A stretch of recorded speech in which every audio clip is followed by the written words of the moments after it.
Selamat pagi teman-teman, jumpa kembali di MDT Journey Inspiration of Life. Pagi ini saya mau coba sharingkan kegagalan usaha dalam jalan kebersamaan kita dengan firman, itu kebenaran firman adalah proses iman dapatkan keselamatan akhirat dan kesuksesan duniawi. Jadi jangan khawatir gitu selama kita gagal-gagal dalam melakukan kehidupan, selama kita ada di dalam rel kebenaran firman Tuhan gitu, kita hidup sesuai dengan apa yang perintah dan Tuhan peraturkan, Tuhan perintahkan dan peraturkan dalam firman-Nya. Sepertinya kita nggak usah was-was karena memang itu pasti benar, itu jalan Tuhan.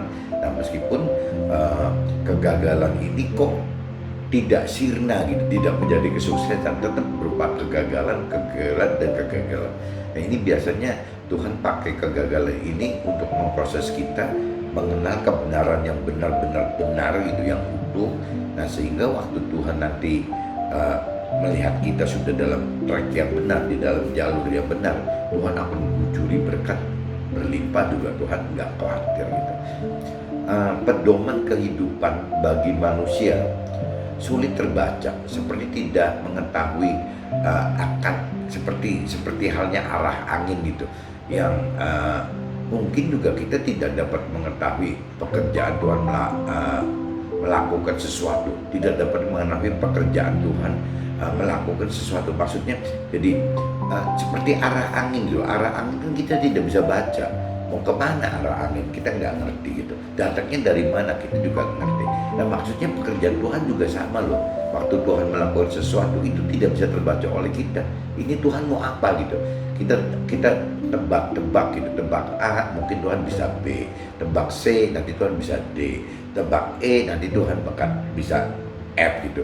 Bahkan kadang-kadang guyon kalau sedang sharing dengan teman-teman kita, guyon gitu, jangan-jangan waktu kita tebak A ke B sebenarnya Tuhan mau jawab B, tapi karena kita sudah tahu B, Tuhan ganti lagi tidak mau B jadi C supaya tidak tertebak. Itu cerita guyonnya seperti itu gitu. Cuman yang jelas apa yang Tuhan akan lakukan bagi kita itu tidak terbaca sama sekali.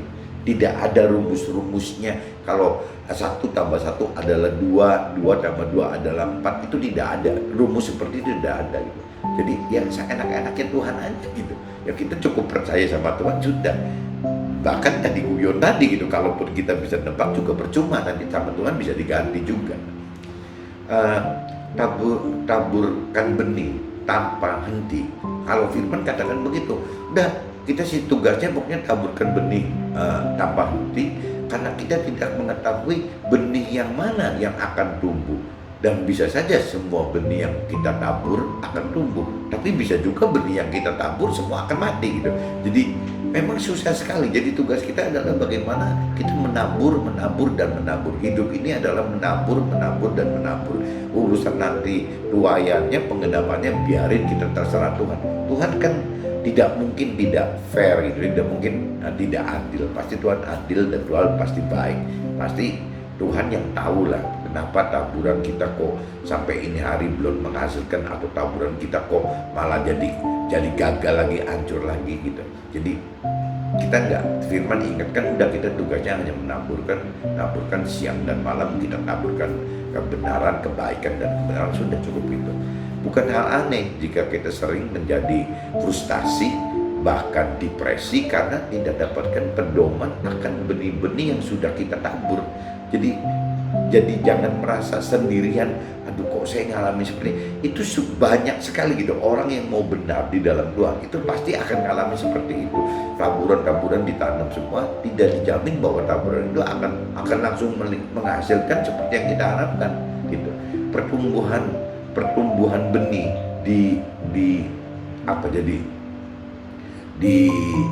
kategorikan gitu ya. Pertumbuhan benih bisa kita kategorikan. Satu, benih yang tidak tumbuh, bisa saja kita tabur benih tapi tidak tumbuh. Benih tumbuh tapi tidak baik, bisa aja kita tabur benih tapi tumbuh tapi tidak baik. Tapi bisa juga kita tabur yang benihnya tumbuh dengan baik. Nah ini Semua kalau dari sisi firman ini adalah urusannya Tuhan, bukan urusannya kita. Urusan kita adalah bagaimana menabur benih siang dan malam itu. Tidak boleh berhenti dengan benih apa? Tidak boleh berhenti. Kita harus tabur terus menerus gitu. Selama benih yang ditabur adalah sesuai kebenaran, benar dari firman Tuhan, maka taburan benih tidak menjadi sia-sia. Nah, firman ingatkan seperti itu ya.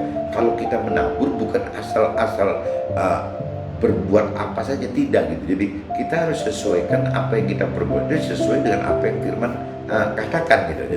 Jadi kalau memang itu firman katakan kita lakukan, ya berarti kita kan melakukan taburan yang benar, melakukan kebenaran yang Tuhan inginkan, identik dengan menabur dengan benih yang benar gitu. Nah itu, nah kalau sampai nanti benih yang sudah benar ini nanti tidak tumbuh atau tumbuh tidak baik atau tumbuh dengan baik, itu kita jangan nilai gitu.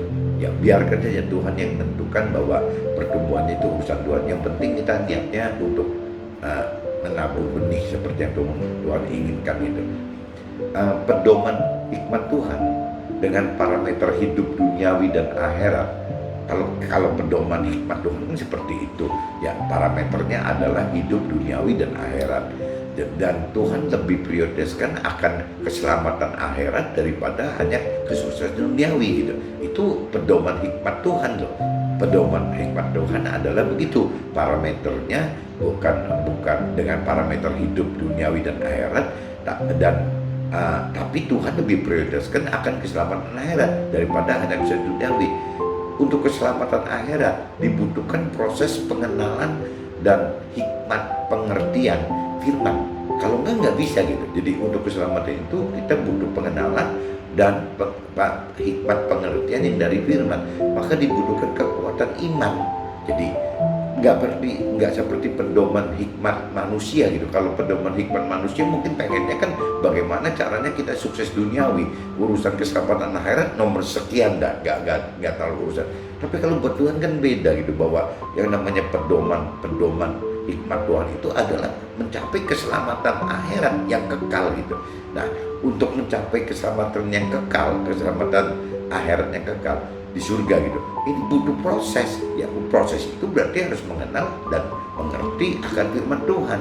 Nah, waktu mengerti firman Tuhan, kalau tidak disertai dengan kekuatan iman gitu, maka pengertian mengartikan firman Tuhan pun akan berbeda gitu, antara orang yang kuat imannya dan tidak kuat imannya, atau tidak punya iman gitu. Ini akan berbeda sekali. Firmannya sama, tapi daya tangkap pengertiannya itu berbeda-beda gitu, antara orang yang memang tidak mempunyai iman, atau orang yang punya iman biasa aja, atau iman yang kuat gitu. Nah ini berbeda, dimana ini untuk mendapatkan iman yang kuat gitu, iman yang hebat, ini dapatnya dari proses pertumbuhan benih tadi.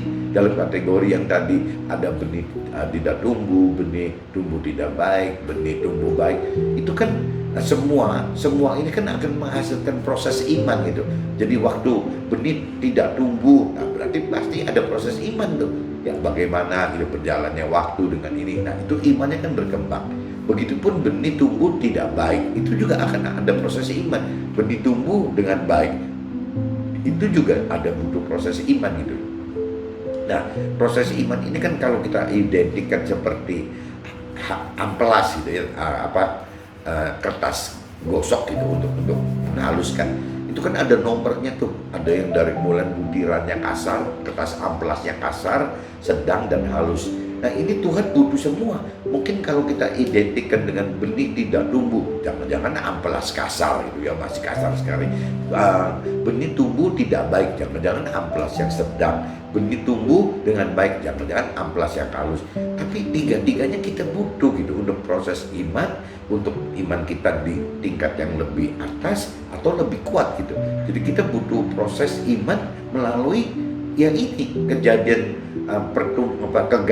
kegagalan ini gitu, kegagalan dan kesuksesan dari mulai benih tidak tumbuh, atau benih yang tumbuh tapi tidak baik, atau benih yang tumbuh dengan baik gitu. Nah ini prosesnya tidak ada yang tidak berguna, dari kacamata rohani, dari kacamata firman, dari kacamata Tuhan, ini semua berguna gitu. Amplas kasar, amplas sedang, amplas halus, ini dibutuhkan untuk sampai kita bisa terbentuk seperti rancangan dan kehendak Tuhan. Ya kitanya loh, apa sih ujungnya? Ujungnya tidak bisa dipungkiri kalau dari pedoman hikmat Tuhan. Ya bagaimana kita dapatkan keselamatan di akhirat itu gitu. Itu yang paling penting dibanding cuman kesuksesan dunia yang fana ini gitu loh. Nah cuman kalau manusianya kan kadang-kadang terbalik. Mudah-mudahan dengan saya coba jalankan seperti ini, jadi teman-teman bisa tahu bahwa fungsi kegagalan dari sisi firman, dari sisi rohani, dari sisi Tuhan itu bukan kegagalan yang sia-sia gitu. Asal kita memang startnya semua dengan Tuhan ya. Kita di dalam tracknya Tuhan, kita dalam firman Tuhan, dan kita memang hidupkan roh Tuhan di dalam kita. Nah kalau sampai sudah kondisi gitu, yang namanya kegagalan itu tidak ada yang sia-sia, semua akan berguna gitu. Jadi tinggal Tuhan nanti yang tahu kan bahwa kita butuh amplas kasar, berarti kasih kegagalan benihnya tidak tumbuh.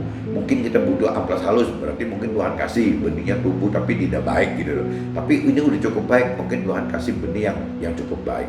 Jadi jangan takut dengan kegagalan, selama kita jalan di dalam tracknya Tuhan, di dalam tracknya Tuhan itu berarti kan jalan dengan taat dan takut akan perintah dan peraturan di firman-Nya. Nah itu kuncinya di situ.